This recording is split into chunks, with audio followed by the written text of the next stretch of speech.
Quarta aula de hoje, Geografia. Nós estamos estudando nas nossas últimas aulas, lá no capítulo 1, envolvendo o campo e envolvendo a cidade. Na aula de hoje, nós vamos conhecer um pouco mais a respeito das paisagens que fazem parte do campo, certo? Que correspondem à vida no campo. Acompanhe comigo as imagens que eu tenho no livro didático de vocês, na página 12. Observando aí na página 12, eu tenho algumas imagens que estão associadas a algumas atividades que são exercidas no campo, certo? A vida nas áreas rurais, ela está associada a algumas atividades, envolvendo, por exemplo, a agricultura, que é o plantio de grãos, o plantio de lavouras. Eu tenho também a pecuária, envolvendo a criação de animais. Tenho também o extrativismo, que é a extração de materiais da natureza, de materiais do meio ambiente. E eu tenho também o turismo rural, ou seja, um passeio, certo? É um tipo de turismo, mas que acontece na área rural, acontece no campo. Então, essas atividades, elas estão envolvidas e elas fazem parte aí das áreas rurais. E nós conseguimos observar por meio das imagens aí apresentadas. Na primeira imagem eu tenho a plantação de trigo, lá no estado do Paraná. Então aí está fazendo referência à atividade de agricultura, que é o plantio no caso do trigo. Eu tenho a outra imagem, turismo rural, certo? É uma outra atividade, é um tipo de passeio. E eu tenho a criação de gado, ou seja, a pecuária, certo? A criação aí de animais. A pecuária, que é uma das atividades bastante conhecidas, inclusive aqui na nossa região, que é uma atividade que acontece no campo, que está associada a essas atividades rurais, certo? Grande parte das propriedades rurais é dedicada ao cultivo de alimentos que são consumidos pelas pessoas que residem no município, seja na área rural, seja também na área urbana. A agricultura, como nós observamos aí, como sendo uma das atividades que acontecem no campo, essa agricultura, ela representa um marco na história da humanidade. A prática de preparar a terra, plantar e colher mudou a relação dos povos com a natureza. Gente, nós necessitamos da agricultura para a nossa sobrevivência. É de lá que vem o alimento que chega nas nossas mesas, certo? Para que a gente possa fazer as nossas refeições. Tudo que a gente come vem da agricultura, menos a carne, né?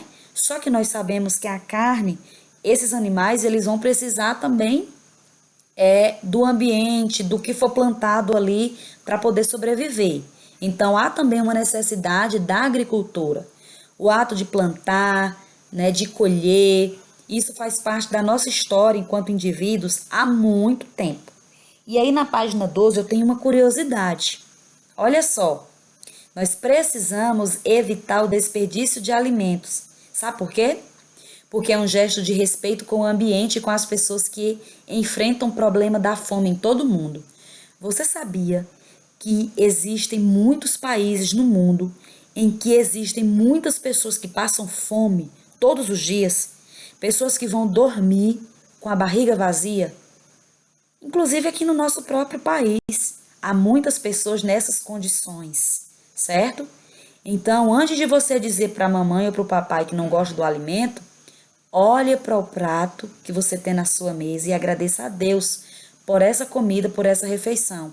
Porque, infelizmente, muitas pessoas, muitas crianças ao redor do mundo não têm. Ou, muitas vezes, desperdiçam esses alimentos, ao invés de economizar, de poupar, né? Até mesmo o dinheiro do papai e da mamãe que é utilizado para comprar esses alimentos. Então, precisamos cuidar para que o desperdício não aconteça nas nossas casas. Então, aqui na informação diz que, de acordo com a ONU, que nós aprendemos lá em língua portuguesa, que é Organização das Nações Unidas, no ano de 2017, cerca de 124 milhões de pessoas em 51 países passaram fome ou enfrentaram uma situação de insegurança alimentar. Olha só isso, pessoal. Essa informação, ela é verdadeira, viu? Então, isso aqui acontece de verdade.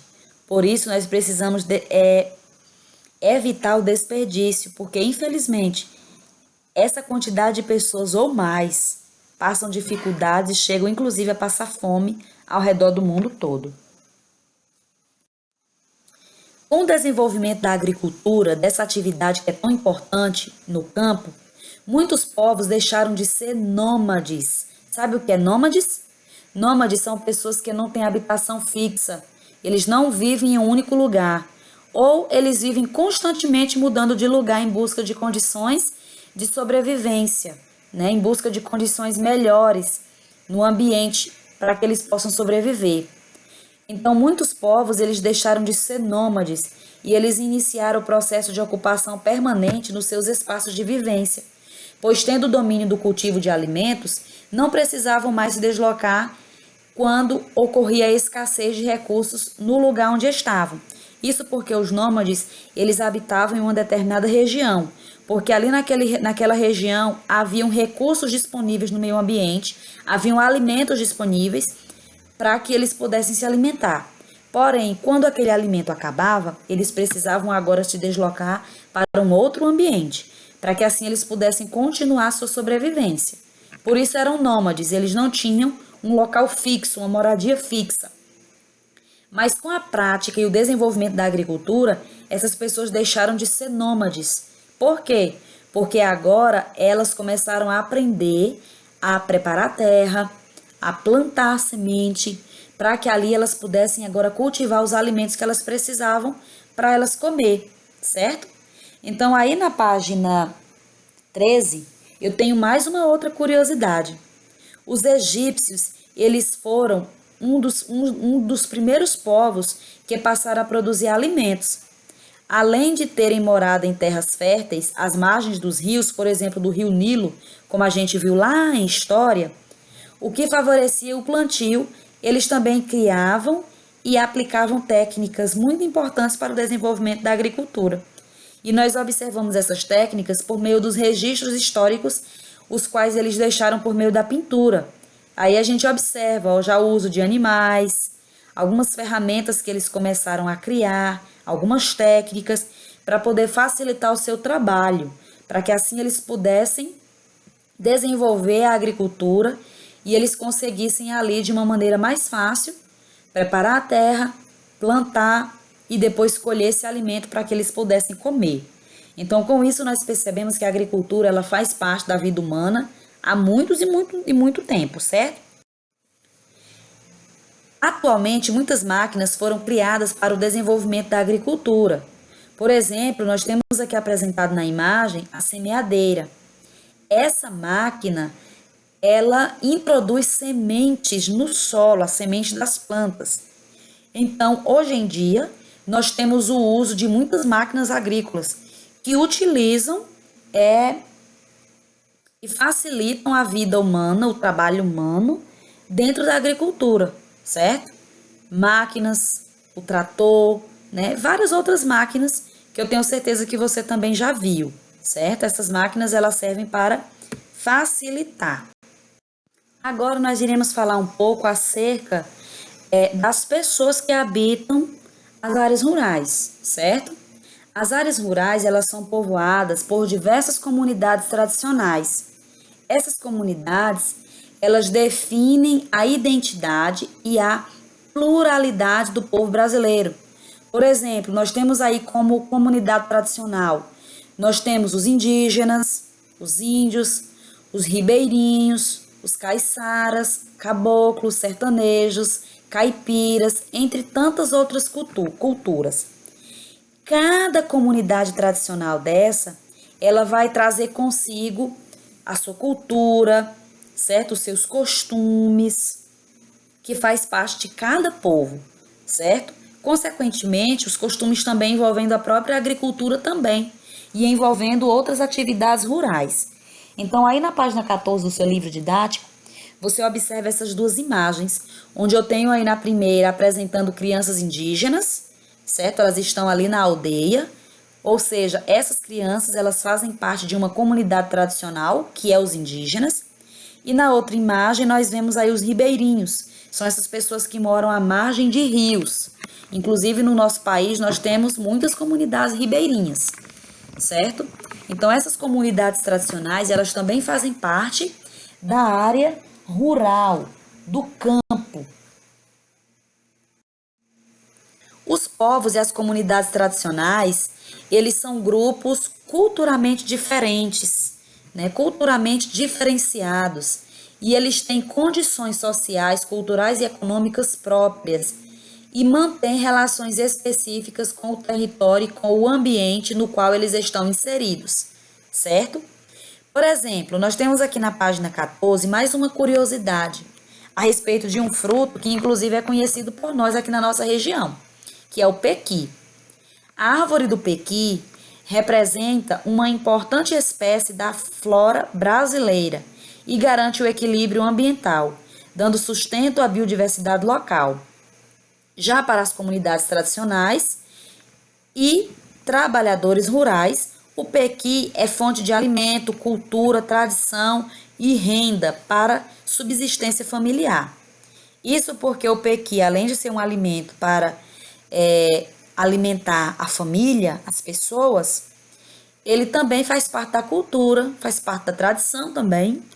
E, inclusive, ele pode ser utilizado como fonte de renda, porque as pessoas podem vender esse fruto, esse alimento, para outras pessoas de outra região onde não existe, e assim eles podem obter também uma renda para a sua família, certo? Então, os povos e as comunidades rurais, eles possuem tradições diferentes, mas essas tradições, elas fazem parte da cultura e também da economia desse povo, certo? Em cada uma das comunidades tradicionais que existem no campo, como nós vimos nessa aula de hoje. Nós falamos a respeito da comunidade tradicional dos indígenas, ribeirinhos, certo? E os outros mais. Mas agora, na última página de hoje, na página 15, as comunidades indígenas, elas vivem da caça, elas vivem da coleta, né, de frutos que existem na natureza, elas vivem da pesca, mas elas também vivem da agricultura, certo? Porque elas também preparam a terra, plantam para poder se alimentar. Então, aqui na página 15, eu tenho um texto que nos apresenta informações curiosas a respeito desse povo, certo? Que vive em comunidade tradicional, que vive na área rural. Então, eu gostaria que você agora realizasse a leitura atenta desse pequeno texto que eu tenho aí na página 15 e, na sequência, você respondesse as alternativas, as questõezinhas que nós temos aí, 1, 2 e 3 da seção Lápis na Mão. As respostas você vai encontrar onde? No próprio texto, baseando-se nesse texto aqui. Tem uma questão que pede para que você converse com a turma, certo? Mas você vai conversar com a pessoa que está aí te auxiliando a respeito da informação que eu tenho nessa questão. Mas todas elas baseando-se em tudo que nós estudamos até agora e na informação que nós temos aqui nesse texto, ok? Faça com capricho, com dedicação. Agora é com você. E quando você terminar, tira a foto dessas questões e posta aqui no grupo para que eu possa dar uma conferida, tá bom? Aguardo a postagem de vocês.